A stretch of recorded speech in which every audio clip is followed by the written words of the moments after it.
If you tend to get overserved and you're wanting to stop doing that, you're going to need to know how to handle the biggest obstacle, and that is the fear of going back. You know that fear that no matter how good you do, at some point you're going to screw it up and end up back on the struggle bus. Everything you want depends on your ability to conquer this fear. So save this video because you're going to need to watch it about 100 times. If you're new to my page, I'm Colleen, and I was a heavy daily drinker for over 15 years, and I am now deeply attached to my less is more approach to drinking.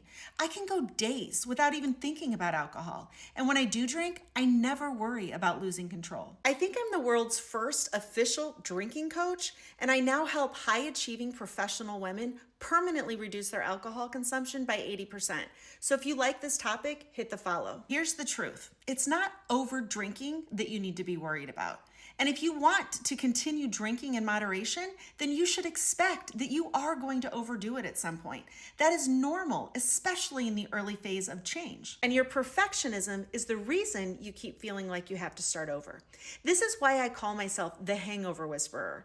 The change you need to make is never how much you drank last night. What needs to improve is your ability to tolerate fear, because it's the fear of going back that actually sends you back. Even if you stay completely sober, you cannot avoid the feelings of fear and despair that take over your body when your brain starts telling you a scary story that no matter how hard you try, you're always going to end up back where you started. You're in the habit of thinking those thoughts. Thoughts are habits too, which means you can't prevent them from popping into your head. You have two options. The first one is to believe that the fear is telling you the truth. You actually are going to go back, which means you might as well stop trying because there is no point, or you're just going to have to stress yourself out trying to prove that it's not true. Second option is to speak truth to that fear, to tell yourself that it is okay for you to feel good about your progress, even when you aren't perfect. Ironically, mistakes are actually the best teachers if you're willing to learn from them. What needs to change here is not the fear itself,